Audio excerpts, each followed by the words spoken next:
Yeah, we're going to kick right off this session. Yeah, so I think like just to settle off a quick few things, there's like the issue of like as Joe mentioned, platform design. This is just basically it's all about, right? This is going to be a sort of a high level overview. So you mentioned these are some things we'll do in the future, like coding, how we see how the systems work end to end. We combine like the whole sessions and understand how they come to. Yeah, so it's just like an overview of how the systems work, like the lessons I've learned also, and the takeaways I've seen from organizations such as Google, Netflix Engineering, Uber, etc. Yeah, so quick story. Like, so data parallelism has yes. Thank you. So yeah, I think we can move on to the next slide. So, but data parallelism has evolved from a performance optimization technique, right, to a fundamental architectural constraint in modern large-scale systems.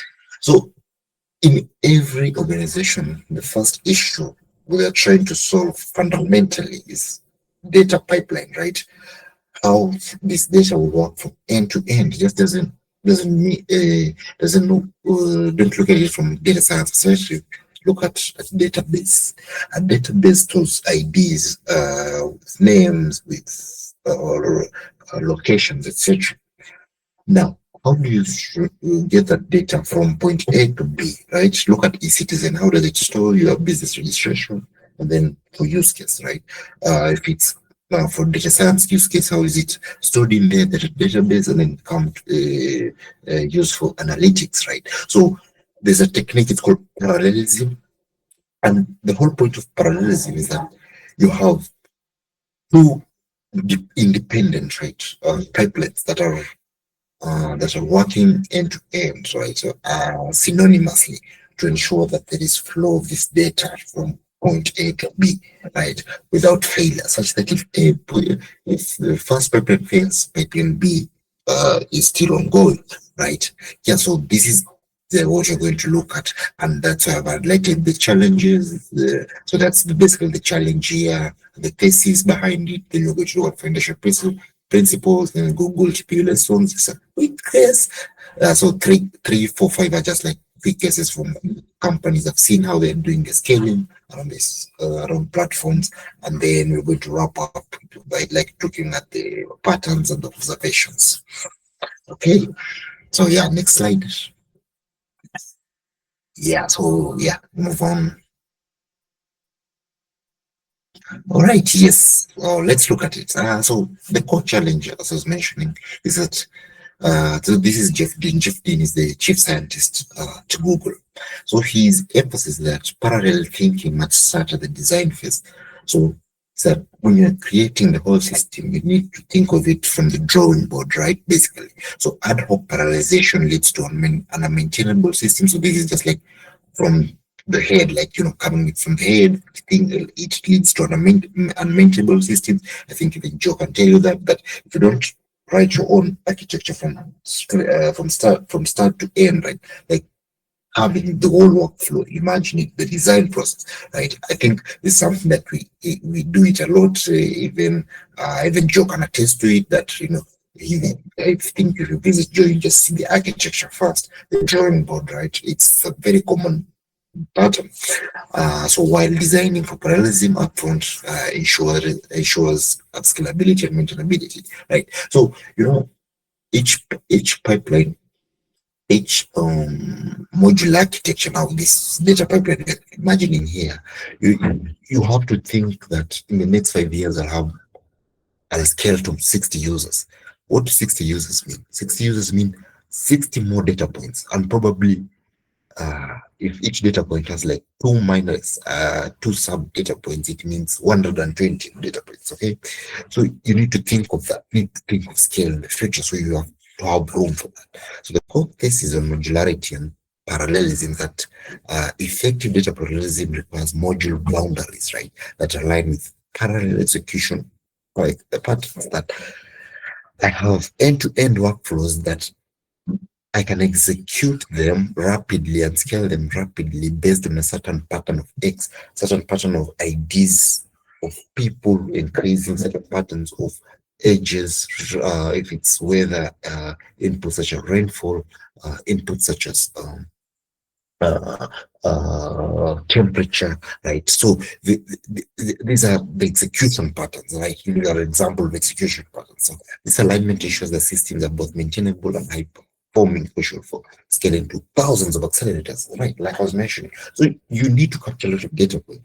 There is like the design things of it, like you've understood, sorry, like the whole stages of your architecture. So there's the modular part, right? Like the all thing as a whole. You need to understand like there are different data points, and these data points are aligning to, right? So I think maybe another background is that you understood heavily on the database that this, if it's the IDs, they correlate with the person age, etc. So that's why you see this data, a database corruption is one of the worst things that could happen to you. Okay, because now it messes your whole pipeline, your whole parallelism. If you've created your whole architecture, because now it's straight from the beginning. Okay, next. Okay, so yeah, let's look at foundation principles. So now these are the, yeah, we can go to them. Yeah, so these are the I want to, we call them this as the center pieces, as the core points, right, of your architecture that you are thinking of. So now remember, we have this modular, and then this modular thing, we have thought of scalability. Now let's look at the three equal center points for these measures to ensure that the architecture continues to work even as you scale further. So shared mutable state hinders parallelism. So that's one principle. So principle one. So what does this principle basically mean? So it states that shared mutable state. So mutable means change, right? You can change it, you can adjust it. So shared mutable state within modules undermines parallelism. So systems with shared nothing boundaries and explicit data contracts enable safe and efficient parallel execution without hidden dependencies. So what we're mentioning is that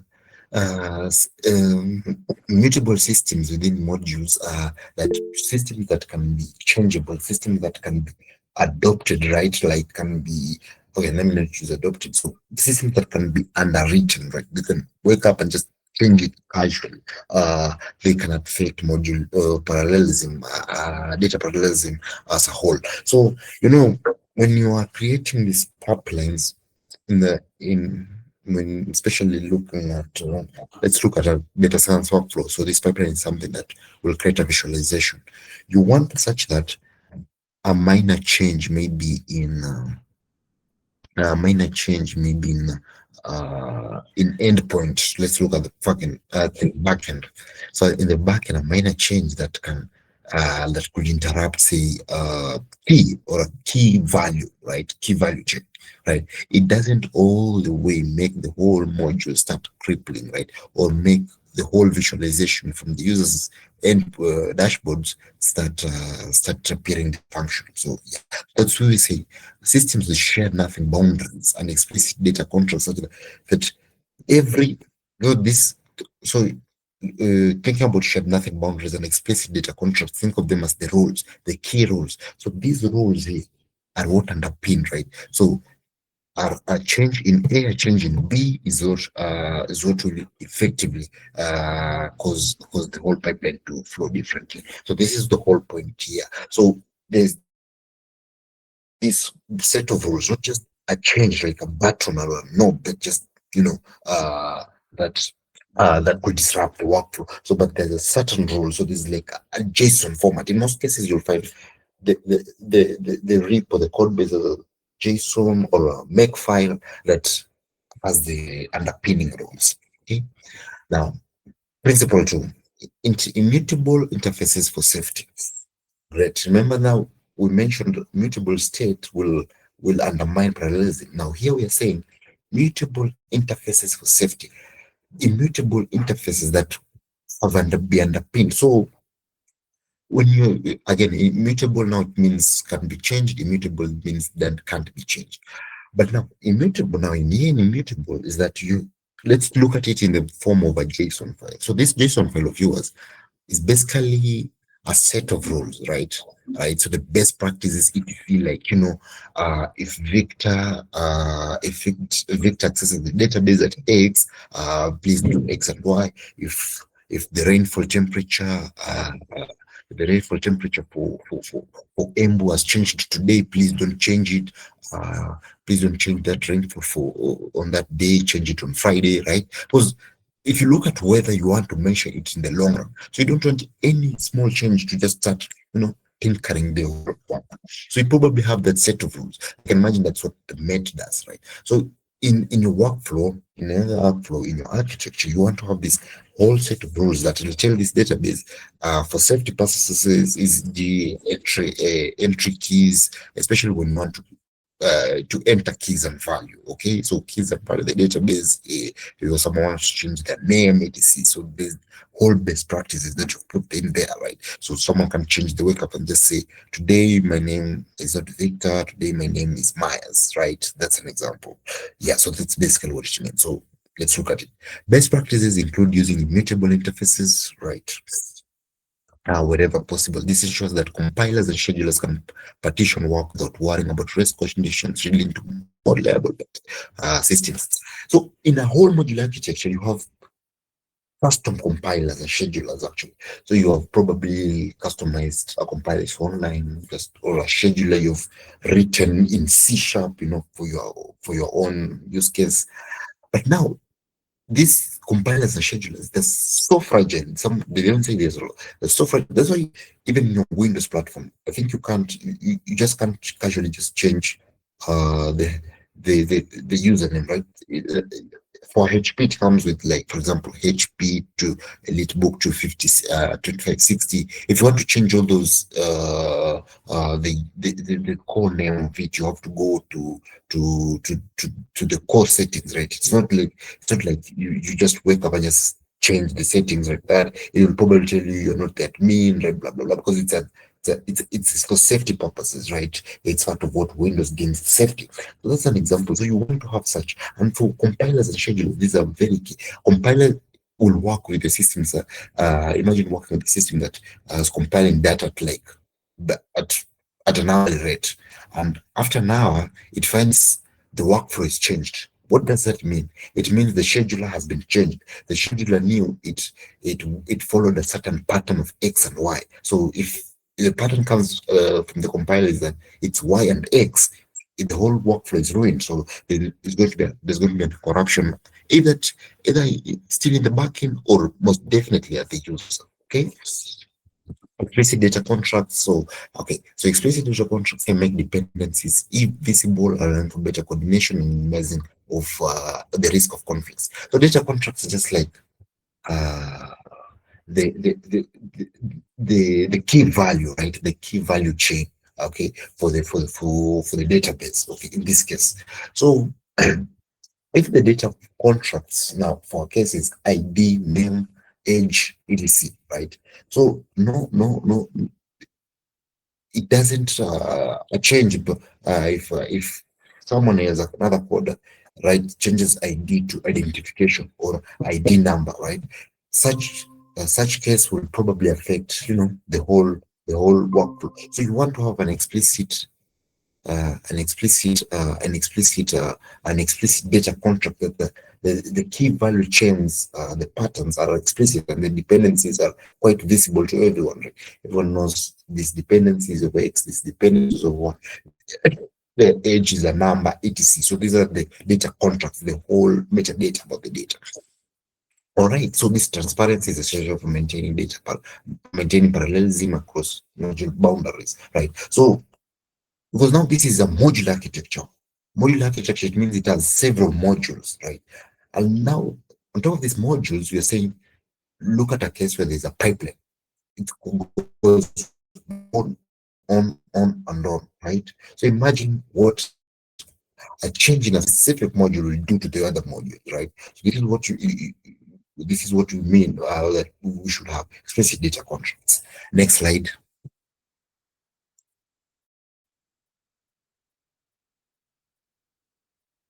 Next slide, please. Joe.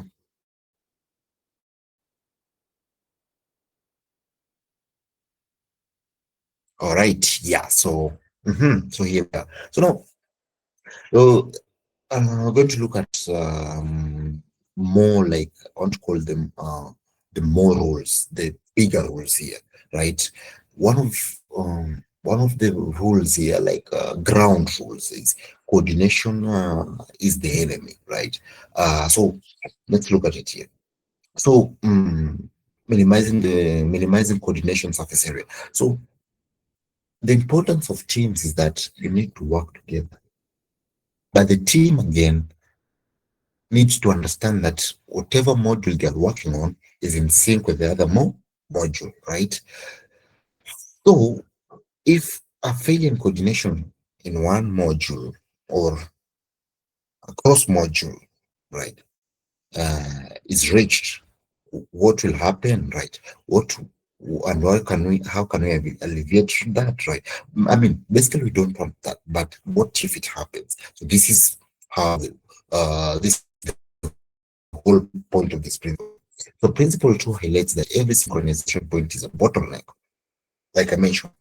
So every synchronization, every point that modular two has to work with modular one, and modular three has to work with four, and modular four, three, one have to be in loop, is a bottleneck by itself. Okay, so by minimizing the coordination surface area, by minimizing how you coordinate, how you work out through these modulars itself, right? If you break it down to modular one and two, rather than doing one, two, three, okay? If you break it down to like one, two, three, if you are a big organization and you can handle it, great, right? So this is what you're meaning by the surface area and pushes synchronization to the edges, system can achieve higher performance and scalability. You want to monitor, because remember, this is obviously now your system, your architecture, you have monitor points, right? The monitorability aspect.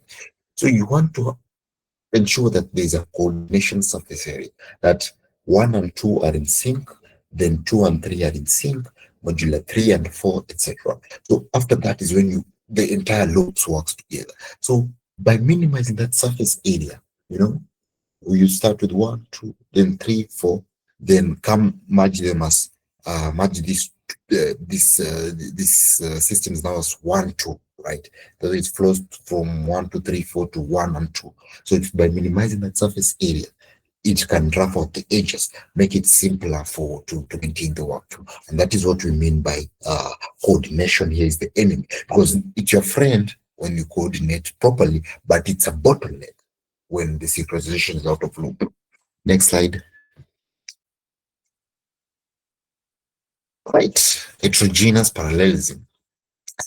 So data parallel module. So the heterogeneous, right? Hetero two. Okay. So we want to look at how this workflow works. We want to look at how the essential pipelines work. Like think of just the essential pipelines, right? Think of like the ones here, just like Kenya pipeline companies, for example. Okay, we're going further. Water companies pipeline, right?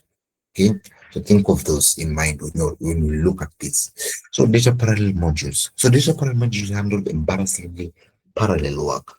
Again, it's embarrassing because it's the same data. It's the same thing that is in data pattern A that is in B. So that's why it's embarrassing.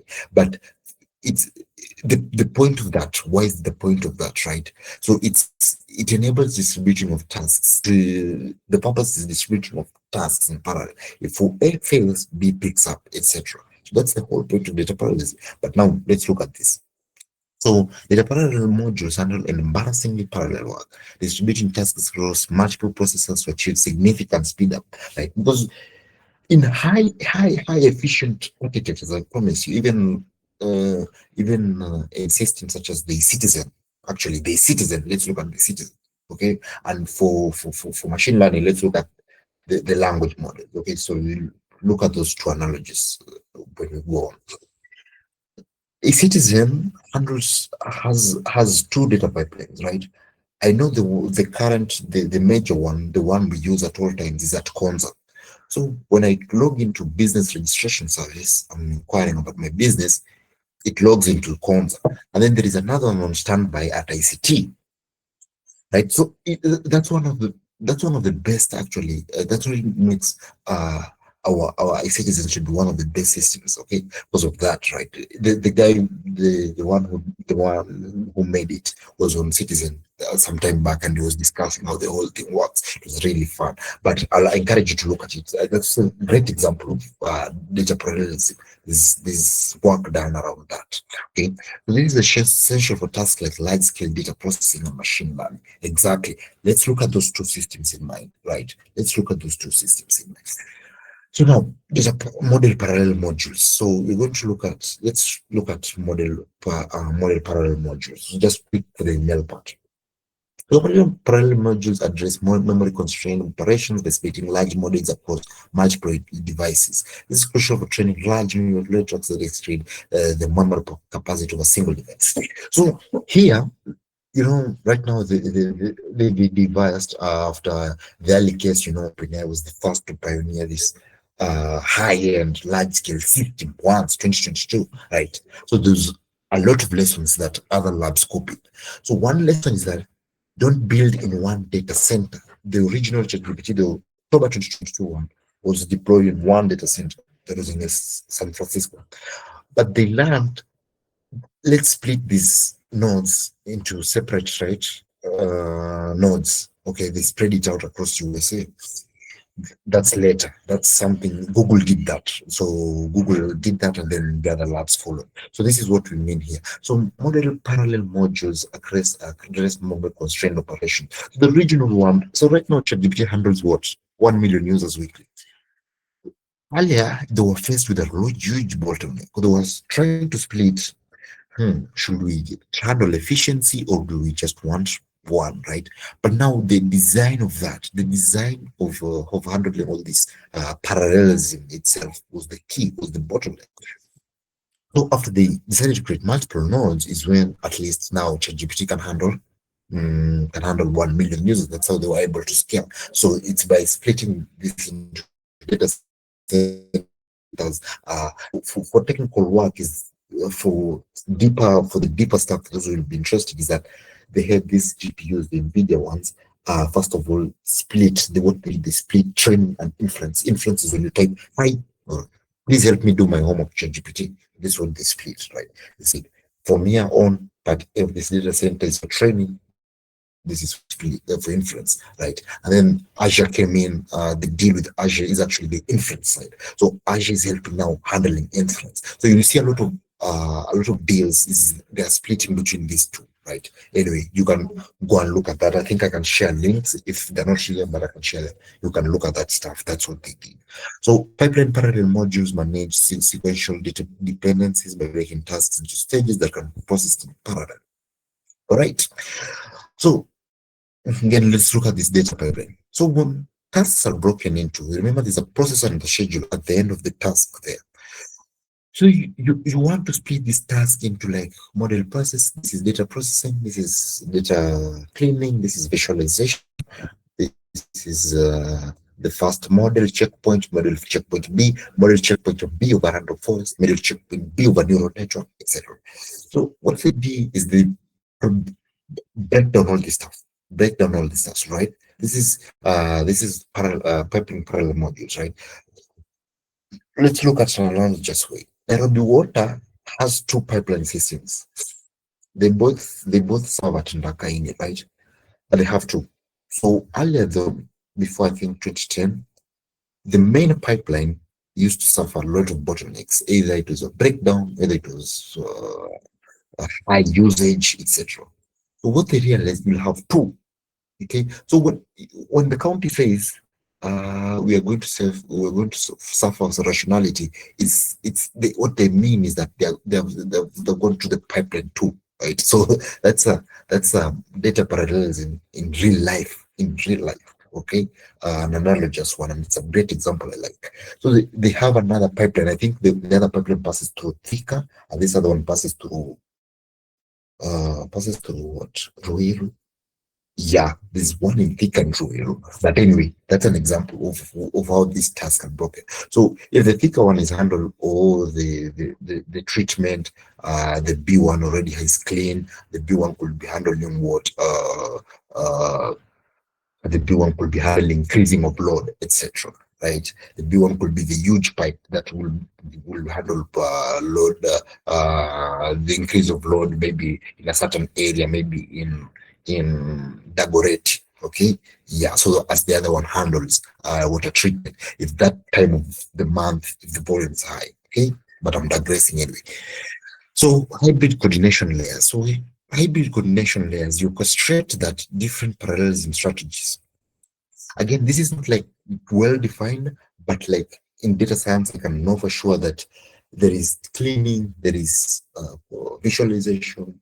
Again, there's feature engineering, and then now this the model itself. So this is an example. For a citizen, they probably have the basic the front end and back end, and then the front end and back end have been broken down into several modules. I can only imagine that is the database modules, the uh, the filtration, to hide, to hash the names of users, etc. Then the front end one will handle the UI, maybe the refresh, etc. Right? So that's the point here. Every coordination layers orchestrate different here, ensuring seamless integration and efficient communication between data, pipeline, and model parallel modules. Yeah, this is what we mean by the hybrid coordination layers. So this is the whole point of a heterogeneous parallelism, that there is much work going on, but this work has been split, right? So this is what I meant. This point where I wanted to cover across these four points. Yeah. So next slide. Okay, so we're going to look at case studies. I won't go deep into them because I've also shared links. These are my favorite example, and I'm thinking of them, thinking of this whole topic. So Google's TPU. TPU was formed in 2015 just to counter GPU, and it's an in-house graphic processing computer, which was formed by DeepMind and Google Research anyway. So the whole point of a TPU is that they wanted to counter GPU, but well, to cover the whole point of data processing and handle data parallelism internally, right? As it was still a bottleneck by then, right? I mean, we were moving fast, but it was still a bottleneck. So Google's TPU architecture separates the what from the how. Yeah, exactly. Like the processing. How what are we processing and how are we doing the process to functional purity. Then that's how JAX was formed. So they realized we could form our own library to handle all this, right? So it came, the JAX programs are lower to stability. Oh, don't worry about this. These are just like minor architectures, libraries form deep ML stuff, but don't worry about it. And then allowing the compiler to optimize and parallelize execution without worrying about hidden state. So hidden state in machine learning is when analogously, think of model is hiding, right? So that's a hidden state. So there is a hidden point. So it enables that, right? If it's the processing the data that has been stored, cleaning it, etc., then serving it to the model, retraining it, it enables that hidden state, that hidden quote unquote. Right. And then the compiler driving parallelization. Okay. So again, what the TPU came in is that they enabled a functional purity.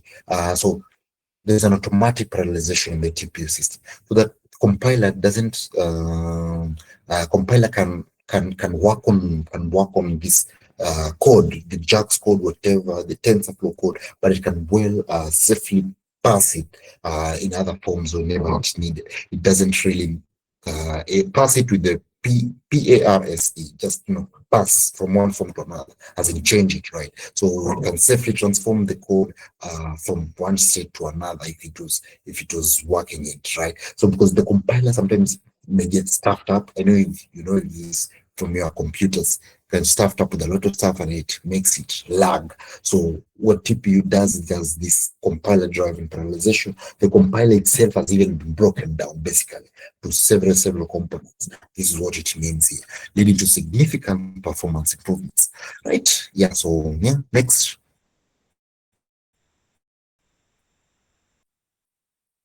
So yeah, I won't go into this either. This is the history of ML performance as proof. proof of this of the parallelization they did. Right now we are in Trillium. Trillium is the current. No, Trillium is yeah, Trillium is the current. Yeah, we're waiting for Ironwood. Yeah, Ironwood. GP. No, no, no, no. There's GP. There's Ironwood. Then Trillium is coming. Sorry about the confusion. So this is just the history and how each improvement worked. I think the slides you can look at them later. I just kept them there as proof of concept. Next, right. Yeah, also this one.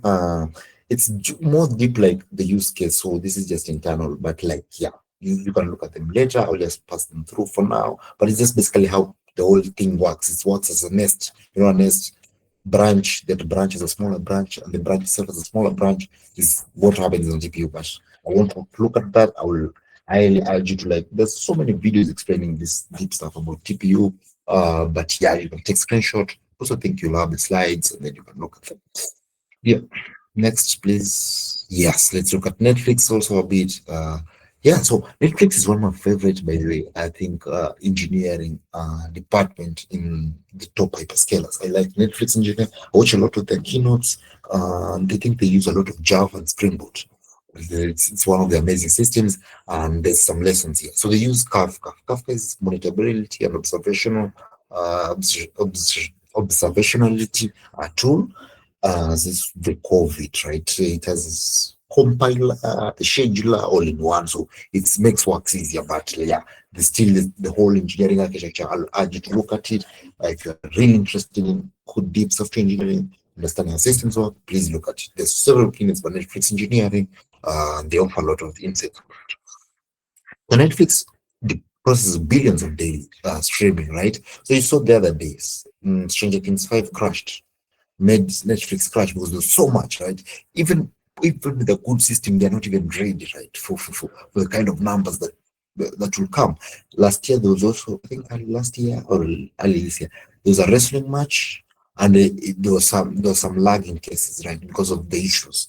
But anyway, so Netflix processes billions of streaming events through key partitioned Kafka topics. So Kafka internally has this partition. So most of the work around like parallelism is handled internally within Kafka. It's a very great tool. You can look at it. There's Kafka, then there's Grafana. They're both great tools. So it arranges them into topics. So if it's front end, back end, modular one of front end, modular two of front end. So those are the topics. It calls them topics.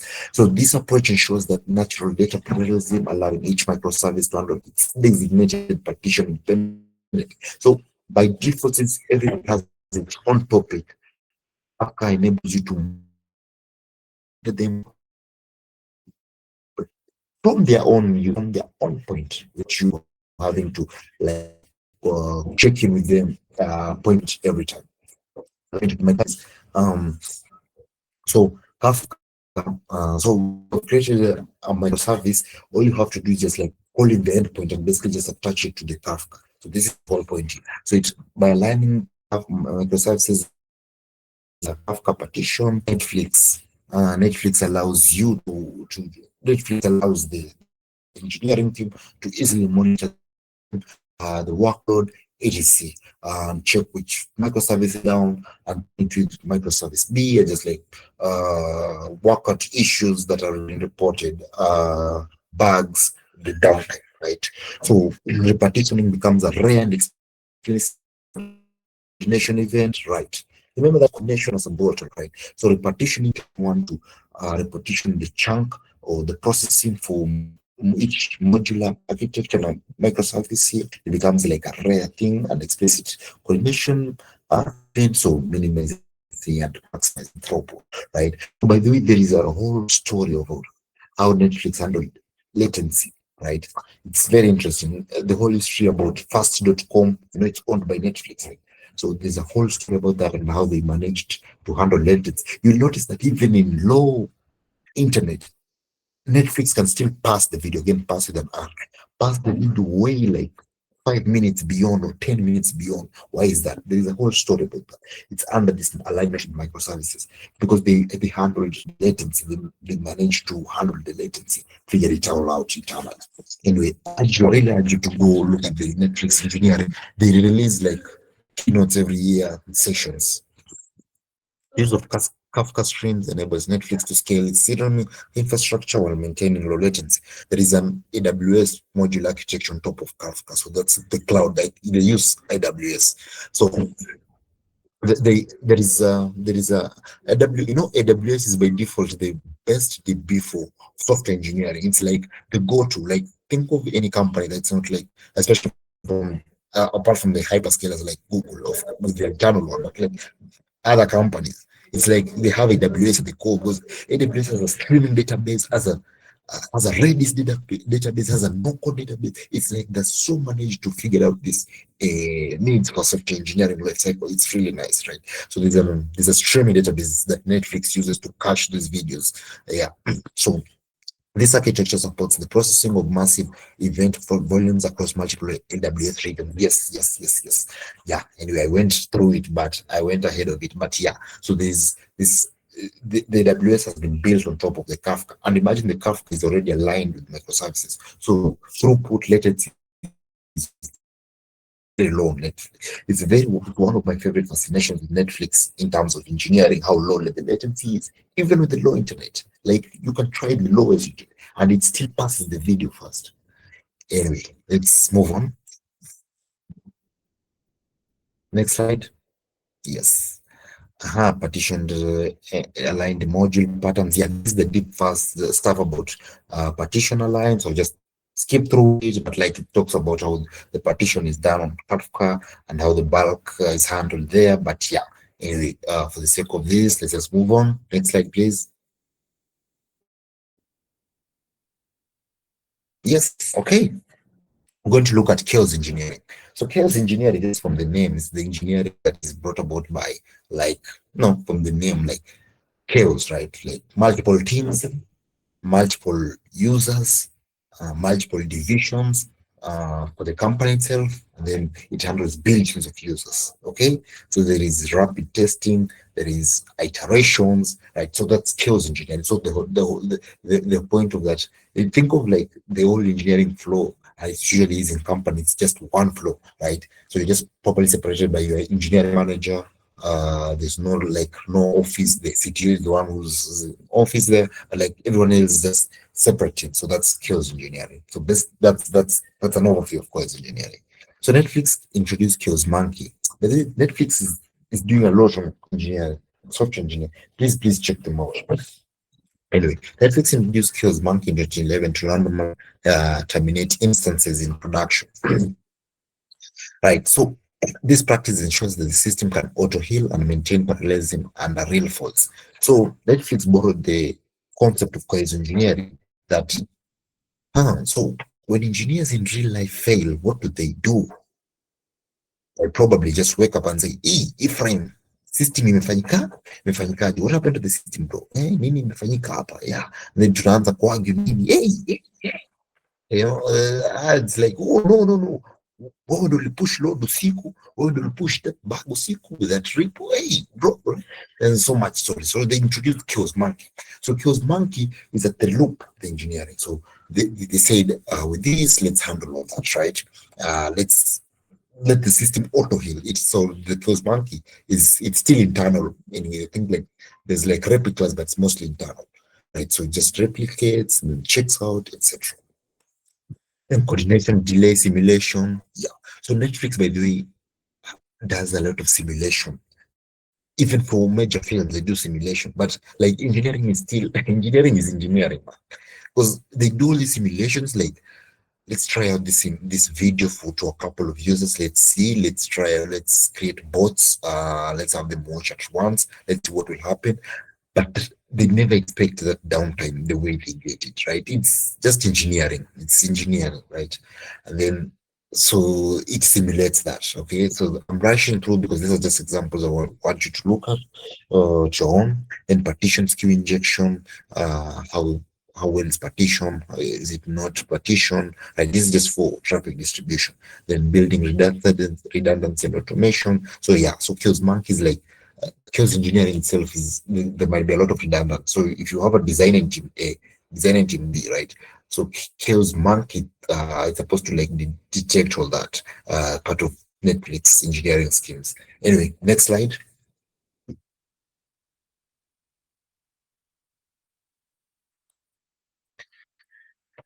Okay, so yeah, next slide. Request level parallelism. Oh yeah, so this is Uber. Yeah, so Uber, Uber's Michelangelo, I believe, is the video of Uber. By the way, Uber is also another great engineering company. They also have like Uber engineering thing. Yeah, it's really insane. Apart from like the user, the Uber foods and Uber Eats and Uber the taxi. Yeah, they have entire engineering, so they focus on that. I think people mostly forget that Uber is still a tech startup. Anyway, so Uber's Michelangelo platform treats it was named after the first engineer, CTO. Treats model serving as a data parallelism problem by fetching multiple feature groups concurrently. Latency significantly reduced from 1,000 milliseconds equation to 20 milliseconds. Have you wondered how when you order a cab, you see a couple of drivers there, right? Couple of drivers there. Essentially, for any system, that's supposed to be a bottleneck and cause maybe a crash. Like, okay, so who am I supposed to reach out? Who am I supposed to ping? Right? Like, also, yeah, also for the same as, but it's have you ever wondered like it's first scans, right? It's first scans, right? Who to fetch, right? So what Uber did here essentially is they created several parallelism for the data. There's one that searches your location, one that checks the time, ones that pings the nearest driver, one that checks if the driver himself as a person. Actually, nowadays they check if the person is the driver is has a person or has a passenger mate, because the older one was just calling any driver, right? But if I have a person right now, there is a parallel pipeline that checks that and sends back and says, "Oops, nope, nope, nope, nope, that one has a person. Close this pipeline. Let's go to pipeline two until it filters to get you the drive." But now that subsequently that has reduced latency from 1,000 to 20, so you don't need to be waiting 5 minutes, 20 minutes. No, so you get it even 30 seconds, sometimes even 60 to 30, right? Like you request a driver, see a bunch of cars, and all of a sudden it's one car, right? So that's all it does there. So the request level parallelism has cut latency a lot. Next slide.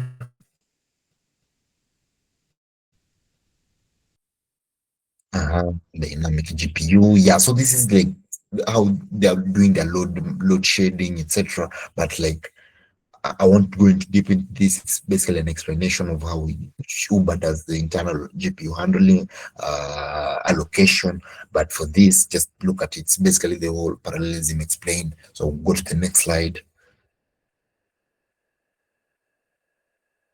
Yeah, the wrap up. Yeah. So now let's cover what we talked about today here. Today we want to talk about parallelism. We want to understand how data is, how pipelines are built, the duality of it, scaling of architecture, and how iterations work of it, right? So yeah, so we've learned that modern systems face a fundamental challenge. How do we build both a software that's both understandable by humans, aka modular, and efficient for machines, parallel, okay? Understandable by humans, modular, and how efficient machines parallel, right? So the core thesis here we talk about is the effective data parallelism just isn't about splitting work itself, it's about architecting modular boundaries that naturally align with execution patterns, right? Yeah, so so now this is the functional core, the imperial shell, the pattern isolates pure transformation, and a functional core, making them trivially parallelizable, and then the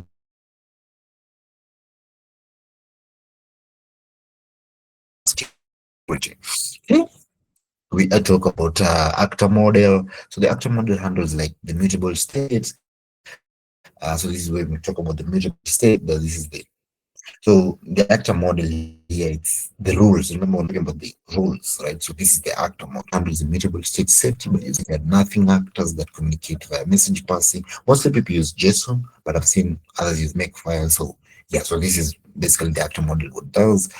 So sharing actors by key. Yeah, remember I mentioned user ID. So ensures that efficient parallel processing and fault isolation, such that if it was an issue with a key value of ID name or ID region, I means to trace that down because I have a set of rules that I'm following. Next, please. Yeah. So conclusion and my takeaway here that I urge that module boundaries should be sacred. Let's build like sacred module boundaries. If it's A, it's A. Of course, you're doing that, but like stick to that. I treat module boundaries as sacred, as shared nothing contracts. Is that here and here are just like going to be connected by a loop, but like they are modules, right? There's a boundary, right, to what they all do. So this is ensures that parallel execution, safe and efficient. And I think people assume just by building microservices that there are boundaries they have created these module boundaries, but you find actually there's a lot of shared stuff, right? There's a lot of redundant stuff even in microservices. So you want to check on that. Do not push to Docker an image of redundant modules across different parts of the architecture. Explicit coordination, make coordination explicit and measurable by quantifying synchronization points.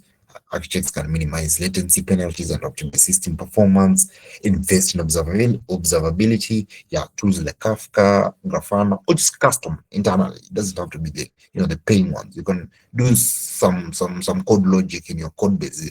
If the libraries that measure CPU performance, for example, okay, check if workload is above, notify me, create this SMS system that notifies you when the performance is at that point. Or, if you are well enough, get a Kafka subscription, attach it to your microservices, etc. Hardware, software, code design, hardware, compilers, and programming models to achieve greatest gains in parallelism. In deep architecture software engineering, you will find, actually, I think you've seen this, even job description, they may ask you, especially at hyperscalers, ask you your knowledge of compilers, programming, and hardware. So hardware at this point is just the ASICs. These are the programmable chips, the GPUs, CPUs, but like mostly they don't go into that. They probably have a great computer. They just need you to know how to start, turn it off, set compilers, schedulers, program the hardware, essentially. Yeah, so it's like at least you need to know some of these, right? Like this holistic approach ensures that all components work together seamlessly for optimal performance. So that's the next thing. That's it. But yes, thank you so much. I wanted to come and overview here. I want to go deep again. I could go on and on about like topics like these. I'm so deeply invested in them. But yeah, thank you for your time. It was truly an honor.